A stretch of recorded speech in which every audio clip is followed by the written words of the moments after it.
Hello friends, स्वागत है आपका अपने यूट्यूब चैनल जीएस रोजगार में। यहाँ पर हम डेली स्टूडेंट लाइफ से जुड़ी हुई रोजगार की अपडेट लेकर के आते हैं जो विभिन्न समाचार पत्रों में प्रकाशित होती है। दोस्तों, आपको विदित होगा कि आज बाबा साहब डॉक्टर भीमराव अंबेडकर जी की 132वीं जयंती है। इन्होंने हमारे भारतीय संविधान के निर्माता हैं, स्त्रियों के मुक्तिदाता हैं, बहुत सारे काम किए हैं, गिनाने का समय नहीं है, आप लोग इनके बारे में पढ़ें। तो इनकी एक लाइन में आपको बता देता हूँ, वो तुम्हें फ्री में बहुत कुछ दे देंगे लेकिन शिक्षा नहीं, क्योंकि उन्हें पता है कि शिक्षा ही सवालों को जन्म देती है। तो शिक्षा के लिए ही आप लोग पढ़ें, दिन रात पढ़ें, आप लोग शिक्षित होंगे, एक कुशल इंसान बन जाएंगे और एक अच्छी नौकरी मिल जाएगी। शिक्षा ही के अलावा और कुछ आपको और कुछ कोई नहीं दे सकता है। तो बाबा साहब जी को कोटि कोटि नमन। चलिए चलते हैं आज की पहली खबर पर। पहली खबर आ रही है, एडेड जूनियर शिक्षक भर्ती परीक्षा दोबारा कराने की मांग है। आपको पता ही कि 1895 शिक्षक भर्ती में गड़बड़ी सामने के आने के बाद से प्रभावित है प्रक्रिया। अभ्यर्थियों को इंतजार है कि जल्द हो भर्ती। तो इसमें देख लेते हैं क्या लिखा हुआ है। आने के बाद से प्रक्रिया अटकी हुई है। ऐसे में प्रतियोगी छात्रों ने योगी जी को पत्र भेजकर परीक्षा कराने की मांग की है। प्रतियोगी छात्र मंडल के अध्यक्ष शीतला प्रसाद ओझा ने बताया है कि पत्राचार के माध्यम से मामले की जानकारी मुख्यमंत्री जी को भेजी गई है। शिक्षक भर्ती की परीक्षा में कई विवाद चल रहे हैं, जिस कारण पूरा मामला न्यायालय में अटका हुआ है। पहली बार एडेड जूनियर हाई स्कूलों में शिक्षक सीधी भर्ती के लिए विज्ञापन जारी हुआ था। तत्कालीन सचिव संजय कुमार उपाध्याय के भ्रष्टाचार में संलिप्त आने के बाद से उन्हें जेल भेज दिया गया था। इसके बाद जांच के दौरान कई अभ्यर्थियों के नंबर बदल दिए गए और कई का परिणाम अमान्य घोषित कर दिया गया। यह सभी मामले कोर्ट में लंबित हैं। तो अभ्यर्थी ने कहा है कि जो है इसको दोबारा परीक्षा कराई जाए।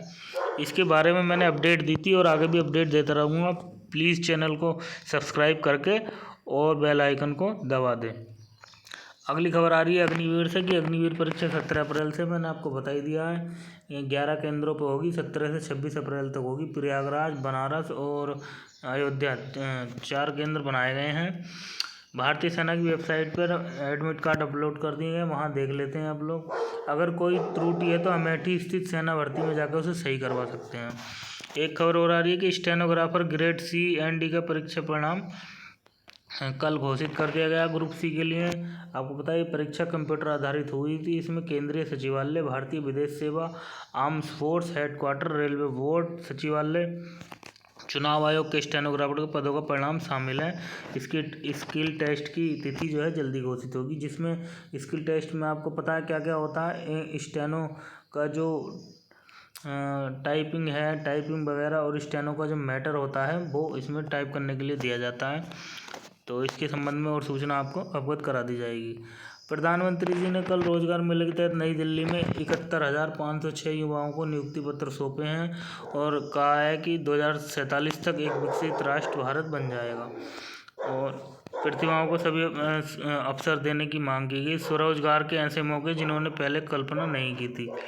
प्रधानमंत्री जी ने 71,506 युवाओं को विभिन्न मंत्रालय और विभागों में नियुक्ति पत्र सौंपे। मोदी ने कहा योजना के तहत 23 लाख करोड़ रुपए का लोन दिया गया, जिसमें 70% महिलाएं हैं। चलिए अगली खबर देख लेते हैं। कट ऑफ के फेर में ज़्यादातर अभ्यर्थी हुए परीक्षा से बाहर। ये पीईटी परीक्षा की बात चल रही है दोस्तों। यहाँ पर अभ्यर्थी जो है इसकी वैधता अवधि बढ़ाने की मांग कर रहे हैं और एक निर्धारित कट ऑफ की मांग लगातार करते चले आ रहे हैं। मैंने आपको बताया यूपी टेट की तरह। तो बात कर लेते हैं क्या है। पीईटी में शामिल होने के लिए श्रेणीवार न्यूनतम कट ऑफ निर्धारित न होने से ज़्यादातर अभ्यर्थी परीक्षा में शामिल होने से वंचित रह जा रहे हैं। उस मुद्दे पर अभ्यर्थियों ने सोशल मीडिया पर एक अभियान चलाया और योगी आदित्यनाथ और आयोग के अध्यक्ष को सैकड़ों की संख्या में ईमेल भेजे हैं। अभ्यर्थियों का कहना है कि यूपी SSSC पीईटी में शामिल अभ्यर्थियों के लिए विभिन्न प्रकार की भर्तियों का संचालन किया जाता है। आयोग जो है पदों की संख्या के मुकाबले 15 गुना अभ्यर्थियों को शॉर्ट लिस्ट करता है, लेकिन इस प्रक्रिया में कम अभ्यर्थियों को शामिल होने का मौका मिलता है। खासकर कम पदों वाली भर्ती में ज़्यादातर अभ्यर्थी शामिल होने से वंचित रह जाते हैं और सिर्फ उन्हीं अभ्यर्थियों को बार बार मौका मिलता है जिनके नंबर पीईटी में अधिक अंक होते हैं। एक निश्चित कट ऑफ न होने के कारण हर भर्ती में उन्हीं अभ्यर्थियों को मौका दिया जाता है। अधिकतर अभ्यर्थी भर्ती प्रक्रिया से वंचित रह जाते हैं। अभ्यर्थियों ने मुख्यमंत्री और आयोग के अध्यक्ष से आग्रह किया है कि इसके लिए न्यूनतम कट ऑफ अलग अलग श्रेणीवार निर्धारित की जाए। इससे परीक्षा में अधिक से अधिक अभ्यर्थियों को शामिल होने का मौका मिलेगा। उदाहरण के तौर पर उत्तर प्रदेश शिक्षक पात्रता परीक्षा यानी यूपी टेट में एक न्यूनतम कट ऑफ निर्धारित है। ठीक इसी तरह यूपी SSSC भी पीईटी में एक न्यूनतम कट ऑफ निर्धारित करे। अभ्यर्थियों का यह कहना है कि पीईटी की वैधता अवधि कम से कम 5 साल की जाए, ताकि हर साल पीईटी की तैयारी में अभ्यर्थी लगते हैं, दर परीक्षा देने के लिए भटकते हैं। चक्कर में छात्रों का आधे से अधिक समय और धन का बर्बाद होता है, साथ ही मानसिक परेशानी का सामना करना पड़ता है। भर्तियों में लेट लतीफ़ी भी होती है। प्रतियोगी छात्र समिति संघर्ष की मीडिया प्रभारी प्रशांत पांडे ने बताया कि छात्रों की ओर से पीईटी की न्यूनतम कट ऑफ और अवधि को लेकर ईमेल अभियान चलाया गया, जिसके तहत मुख्यमंत्री और आयोग के अध्यक्ष को पत्र लिखकर राहत की मांग की गई। इसमें सैकड़ों अभ्यर्थी ने ईमेल भेजे हैं। यह बहुत सही बात है कि जैसे यूपी टेट की तरह निर्धारित अंक कर दीजिए, आपके इतने पे जो क्वालिफाई होगा वो मुख्य परीक्षा में बैठेगा। बार बार हर साल पेपर देने का कोई औचित्य नहीं होता है। चलिए अगली खबर देख लेते हैं कि कर्नाटक से आ रही है। मुस्लिमों का 4% आरक्षण ख़त्म करने पर जो है सुप्रीम कोर्ट ने जो है सख्त टिप्पणी की है। अभी पता है आपको 15-20 दिन पहले कर्नाटक में अमित शाह जी ने वहाँ पर मुस्लिम ओबीसी को 4% का ओबीसी आरक्षण मिलता था, तो उसको ख़त्म कर दिया है। तो इसको सुप्रीम कोर्ट ने सरकार का यह फैसला प्रथम दृष्टया भ्रामक, अस्थिर और त्रुटिपूर्ण बताया है। जस्टिस जोसेफ ने कहा फैसले से पहले अंतिम रिपोर्ट का इंतजार करना चाहिए था। ये सब चुनावी स्टंट हैं, आप लोग इस चक्कर में नहीं पड़ेंगे। आगे देख लेते हैं।